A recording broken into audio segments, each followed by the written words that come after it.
Hello दोस्तों, दृष्टि IAS के न्यूज़ प्रोग्राम में आपका स्वागत है। तो जैसा कि आप सब जानते हैं कि नोबेल पुरस्कारों की घोषणा हो चुकी है और सभी क्षेत्रों में जो भी पुरस्कार प्राप्त करता है या विजेता हैं उनके नाम सामने आ चुके हैं। तो आज के सेशन में हम अर्थव्यवस्था के क्षेत्र में जो पुरस्कार दिए गए हैं उन पर प्रमुख रूप से चर्चा करेंगे। साथ ही जो अन्य पुरस्कार अन्य क्षेत्रों में उन्हें दिए गए हैं उनके बारे में भी जानेंगे, ताकि एग्जाम के पॉइंट ऑफ व्यू से जो भी चीज़ें महत्वपूर्ण हैं वे हम सीख सकें। तो जो आज का हमारा टॉपिक है वह है श्रम अर्थशास्त्र के लिए नोबेल पुरस्कार, जो विशेष रूप से अर्थव्यवस्था के क्षेत्र से संबंधित है और उसके लिए ही दिया गया है। तो डायमेंशन आज जो हमारे रहेंगे उसमें न्यूज़ की अभी हम बात करेंगे। अर्थशास्त्र के क्षेत्र में जो पुरस्कार दिया गया है वह क्या क्या उन्होंने मेथड बताए हैं, क्या नई जानकारी निकल करके आती है उसके बारे में समझेंगे। प्रमुख बिंदु में उन बातों को समझेंगे और उसके अलावा जो नोबेल पुरस्कार 2021 में जितने भी दिए गए हैं, जिन जिन क्षेत्रों में दिए गए हैं उनकी एक चर्चा करते हुए एक निष्कर्ष को आप समझेंगे। एक सवाल रहेगा जिसे आप प्रीलिम्स के स्तर पर सॉल्व करेंगे।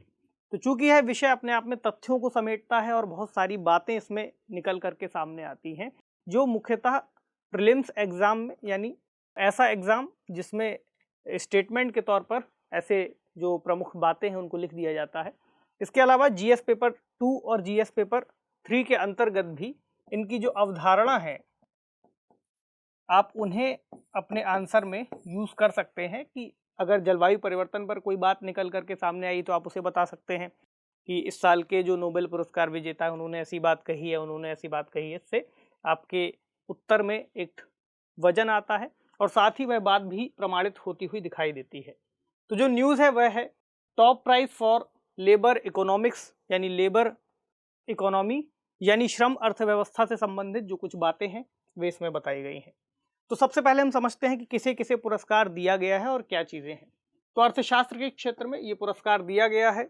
और एक बात और समझिएगा कि जो पुरस्कार है अर्थशास्त्र के क्षेत्र में, जिसे हम आमतौर पर नोबेल पुरस्कार कहते भी हैं, उसका असली नाम या उसका जो वैसे नाम वास्तविक नाम है वह है the Sveriges Riksbank prize in economic sciences in memory of Alfred Nobel. ये 2021 का पुरस्कार है।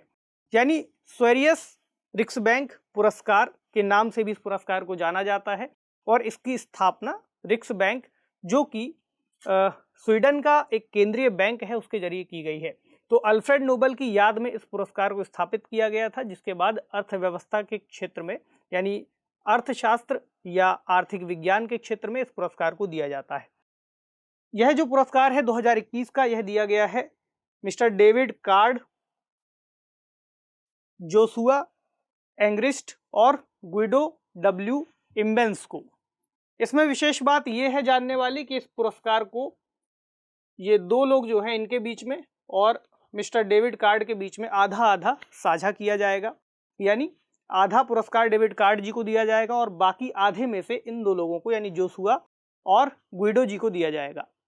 जो डेविड कार्ड है उन्होंने जो लेबर इकोनॉमी है, लेबर इकोनॉमिक्स है, उससे संबंधित कुछ व्यावहारिक सिद्धांतों की बात बताई है और कुछ जानकारियां दी है, भी हम उनको देखेंगे। और इन्होंने भी ऐसा ही एक एनालिसिस प्रस्तुत किया है इस पूरी क्षेत्र को लेकर के। तो इस पुरस्कार के तहत 10 मिलियन स्वीडिश क्रोना यानी लगभग 8.63 करोड़ रुपए दिए जाते हैं, उसे ही इन लोगों के बीच में साझा किया जाएगा।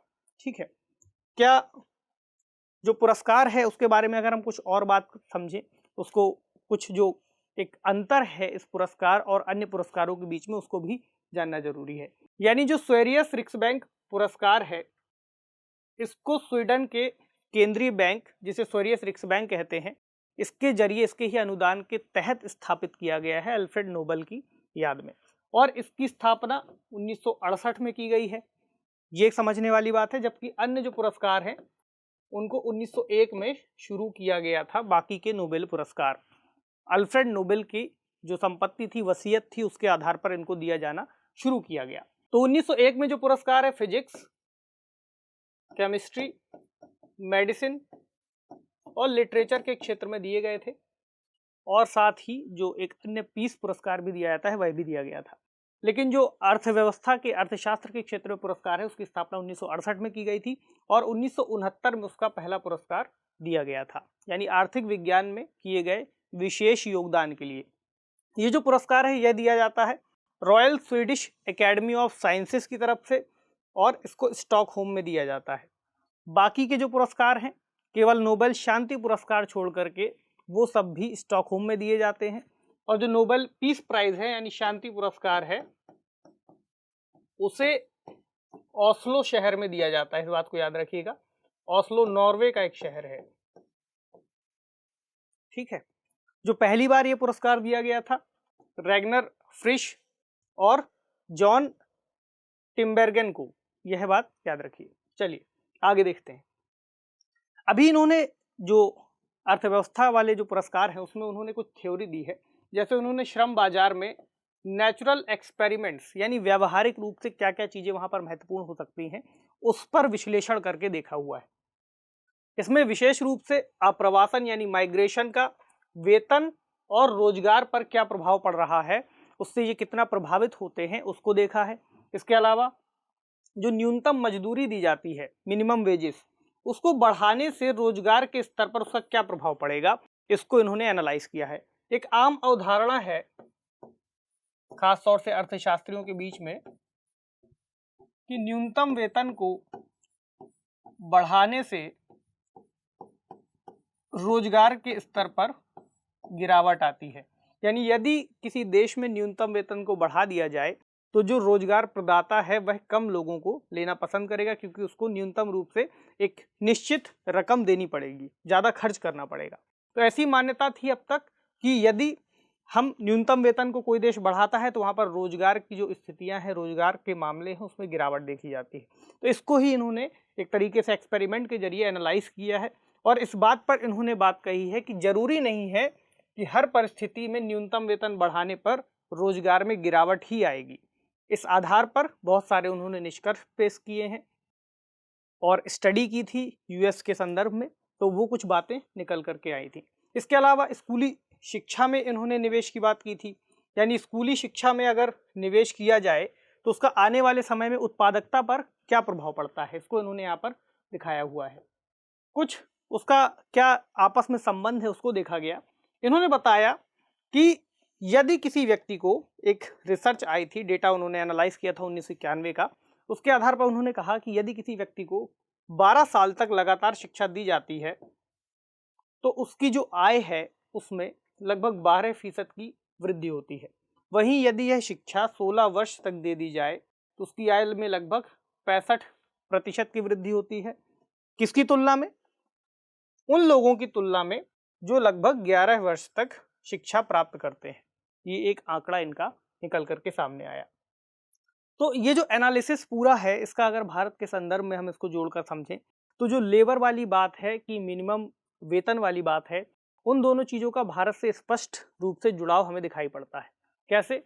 देखिए, भारत में भी इस बात को मान करके चला जाता है कि यदि न्यूनतम वेतन को बढ़ाया जाएगा तो उससे रोजगार पर प्रभाव पड़ेगा। पिछले दिनों हमने कोविड-19 के दौर में भी देखा कि उत्तर प्रदेश जैसे राज्य में कई जगहों पर यानी कई कानूनों को लेकर के इस चीज़ पर दबाव डाला गया और ऐसी स्थितियों को कम करने का प्रयास किया गया, खास तौर से न्यूनतम वेतन वाली। उसमें उनका जो एक कारण था वह यह था कि शायद ऐसा करने से रोजगार में वृद्धि होगी, यानी ज़्यादा लोगों को रोजगार मिलेगा, भले ही कम पैसे उनको मिलते रहे लेकिन इससे एक बड़ी रेंज कवर होगी। ये जो इनकी शोध निकल करके आई है इससे निश्चित रूप से भारत में जो कानून है असंगठित क्षेत्र को लेकर के उन पर भी इसका प्रभाव देखने को हमें मिलेगा। ठीक है, तो ये अर्थव्यवस्था के क्षेत्र की नोबेल पुरस्कार की बात हुई। चलिए अन्य जो क्षेत्रों में किसे किसे नोबेल पुरस्कार दिया गया है उसको भी देख लेते हैं। तो नोबेल पीस प्राइज यानी नोबेल शांति पुरस्कार 2021 का ये दिया गया है मारिया रेसा और दामित्री एंड्रेविच मुरातोव को। तो जो मारिया हैं ये फिलीपीन से हैं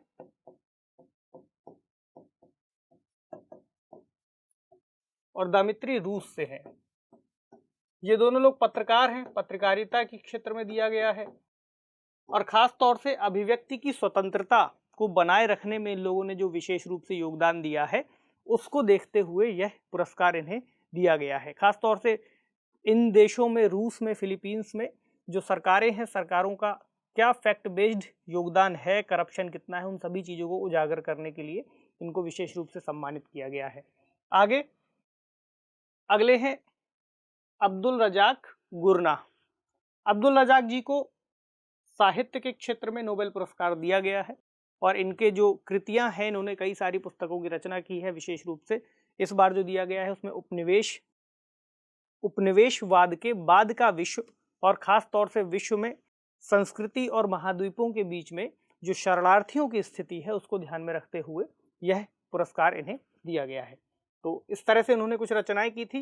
परीक्षा में अगर कभी पूछ लिया जाए जोड़ा बनाने के लिए, मैच करने के लिए कि मैच कीजिए किसको पुरस्कार किस योगदान के लिए दिया गया है, अगर कोई आए तो याद रखिएगा। अगला पुरस्कार है फिजियोलॉजी या मेडिसिन के क्षेत्र में। तो ये पुरस्कार दिया गया है डेविड जूलियस और अर्देम पाटापोटियन को। तो फिजियोलॉजी के क्षेत्र में इनका जो विशेष योगदान है इसे हमने इसके पहले वाले एपिसोड्स में इन न्यूज़ के ही कवर किया है। आप चाहें तो वहां से जाकर के इस चिकित्सा वाले क्षेत्र को विशेष रूप से कवर कर सकते हैं। तो इन्होंने कुछ सेंसर्स का विकास किया था जो मनुष्य के शरीर से संबंधित हैं और खास तौर से दबाव, ताप और ठंड के अंतर्गत किस तरह से वे प्रतिक्रिया देते हैं, इसकी इन्होंने खोज की थी। ठीक है, इसका जो योगदान है वह बीमारियों के संदर्भ में और पेन रिलीफ जैसे क्षेत्र में किया जा सकेगा। ठीक, आगे देखें। अगला है फिजिक्स के क्षेत्र में नोबेल पुरस्कार। ये दिया गया है स्यूकुरो मनाबे, क्लाउस हेसलमैन और जियोर्जियो पारिसी को। तीनों लोगों को दिया गया है यह पुरस्कार और जो पुरस्कार है वह खास तौर से ग्लोबल वार्मिंग और क्लाइमेट चेंज, ठीक है, इस बात को याद रखिएगा कि जो इस बार का भौतिक विज्ञान का जो पुरस्कार है वह ग्लोबल वार्मिंग और क्लाइमेट चेंज और इसके प्रभावों से संबंधित है। तो इनको जो पुरस्कार दिया गया है इसमें इन्होंने खास तौर से कार्बन डाइऑक्साइड, जलवाष्प, इन सभी चीज़ों का अध्ययन किया है और बताया है कि क्या क्या चीज़ें, क्या क्या परिस्थितियां बदल रही हैं। तो ये बहुत ही इंपॉर्टेंट विषय हो जाता है। खास तौर से क्लाइमेट चेंज और ग्लोबल वार्मिंग की जैसी भी चेतावनियां हमें देखने को मिल रही हैं, उस क्षेत्र में अगर नोबेल पुरस्कार मिलता है किसी व्यक्ति को, इसका मतलब कि वह पॉइंट बहुत महत्वपूर्ण है और विश्व पूरा उस पर नजर रख रहा है। खास तौर से इसके अलावा यह भी है कि यदि इस क्षेत्र में ऐसा कोई नोबेल पुरस्कार मिलेगा तो उससे विश्व का ध्यान भी उस क्षेत्र में जाएगा। अगला है केमिस्ट्री का क्षेत्र, रसायन विज्ञान। तो इसमें इन्होंने पहले हैं बेंजामिन लिस्ट और दूसरे हैं डेविड मैकमिलन। इन दो लोगों को यह पुरस्कार दिया गया है। नाम फिर से याद रखिएगा, बेंजामिन लिस्ट और डेविड मैकमिलन, केमिस्ट्री के क्षेत्र में यानी रसायन विज्ञान के क्षेत्र में इन्हें यह पुरस्कार दिया गया है। एक तरह से इन्होंने कैटलिस्ट के क्षेत्र में यानी उत्प्रेरकों के संबंध में कुछ डेवलपमेंट किए हैं और ऐसे कैटलिस्ट का विकास किया है जो ऑर्गेनिक हो सकते हैं। ठीक, इससे जो वर्तमान में कैटलिस्ट का यूज किया जा रहा है, उपयोग किया जा रहा है, उनमें कुछ बदलाव हो सकता है। कैटलिस्ट यानी उत्प्रेरक दरअसल ऐसे पदार्थ होते हैं या ऐसे केमिकल्स होते हैं जो किसी रासायनिक अभिक्रिया में उपस्थित होते हैं, उसकी अभिक्रिया को बढ़ाने या घटाने के संदर्भ में, लेकिन उसमें भाग नहीं लेते। तो ये कैटलिस्ट की भूमिका है। ठीक, चलिए आगे देखते हैं। अगर इस पूरे टॉपिक के अंतर्गत जो निष्कर्ष हम निकालें तो हमने देखा कि जो इस बार के नोबेल पुरस्कार हैं वे खास तौर से जलवायु परिवर्तन, पर्यावरण, अभिव्यक्ति की स्वतंत्रता, आर्थिक प्रभाव, शरणार्थी समस्या या अन्य कुछ मेडिसिन जैसे क्षेत्रों में दिए जा रहे हैं। इस जो पूरा पुरस्कार का एक पूरा तरीका है, इसका दरअसल यही उद्देश्य है कि कैसे विश्व का ध्यान प्रमुख चीज़ों की ओर लाया जाए। जैसे हमने अभी डिस्कस किया था कि भारत के संदर्भ में कैसे ये चीज़ें प्रासंगिक हो सकती हैं, अर्थव्यवस्था वाला जो एरिया है, ऐसे में जो भारत के विशेषज्ञ हैं उन्होंने भी यह बात कही है कि जो इनकी रिसर्च है अर्थव्यवस्था के क्षेत्र में, रोजगार के क्षेत्र में, खास तौर से मिनिमम वेजेस के लिए, तो भारत के संदर्भ में बहुत प्रासंगिक हो सकता है और आने वाले समय में जो नीतियां हैं उन पर इसका प्रभाव पड़ेगा। यानी ओवरऑल अगर हम समझें तो जो भी पुरस्कार दिए गए हैं, जिन विशेष क्षेत्रों में जलवायु परिवर्तन हो या अन्य अभिव्यक्ति की स्वतंत्रता जैसा क्षेत्र हो, ऐसी कोई बातें निकल करके अगर सामने आती हैं तो देशों का ध्यान उस पर जाता है और ये जो पूरी रिसर्च पेपर्स हैं इनका उपयोग देशों की नीतियों को भी प्रभावित करता है। इस आधार पर ये पूरा टॉपिक हम यहाँ पर समाप्त करते हैं। तो चलिए अब जो प्रश्न है एक उसको देख लेते हैं। प्रश्न है, निम्नलिखित कथनों पर विचार कीजिए। पहला कथन है, अर्थव्यवस्था के क्षेत्र में इस वर्ष का नोबेल पुरस्कार बेंजामिन लिस्ट और डेविड मैकमिलन को दिया गया। दूसरा स्टेटमेंट है, यह पुरस्कार हर साल रॉयल स्वीडिश अकादमी द्वारा दिया जाता है। तो आपको बताना है कि इन दोनों स्टेटमेंट्स में से कौन सी या दोनों ही सही हैं या नहीं है।